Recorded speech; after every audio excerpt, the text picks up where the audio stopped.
Already I think we're seeing the impact of technology on the home and workplace in that the two are becoming blended together more and more. You know, traditionally you had your home life and your work life and they were quite separated, and you had to go to your workplace to access the technology and to have face-to-face meetings with people. But more and more you can do that through your technology. So the actual environment of an office becomes less important. And for me as an architect, technology is very important in terms of the comfort of people, how they live, and it has increased and improved a lot in the last years in terms of elements like you know, like kitchen or toilets or you know, heating system, cooling systems, all this stuff. But the construction industry is not it has not improved in the last year as for example the car industry, and we still are building like very long time ago. And we really believe that now the new technologies of off-site construction is the future for architecture, because you can build in a controlled atmosphere and be more aware of the resources you are using, because the sustainability is our key challenge now as architects. So off-site construction and the new technologies linked with timber is really the future for construction industry. So in our work, I think that we based a lot of the making of the hand, the quality in the object lays in the maker of the design that we've been doing.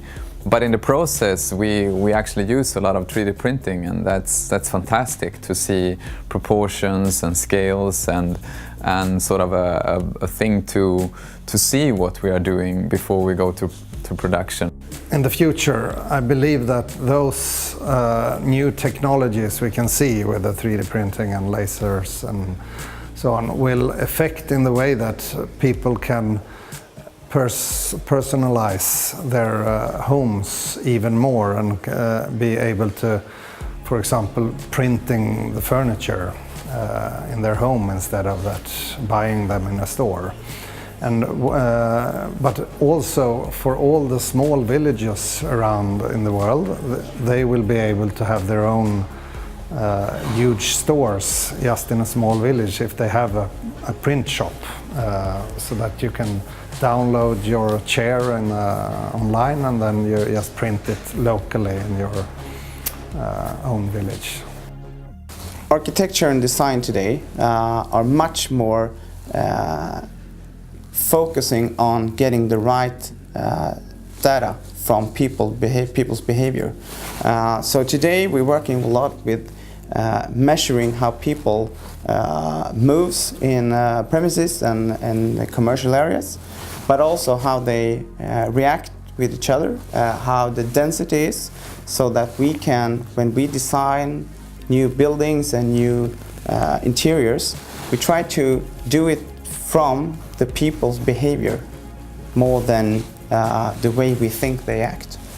Architecture and design always has to respond to the shifting technological innovations in the way we interact with the world. So as technology starts to change the way we work or the way we live, then architecture has to respond as well, and design.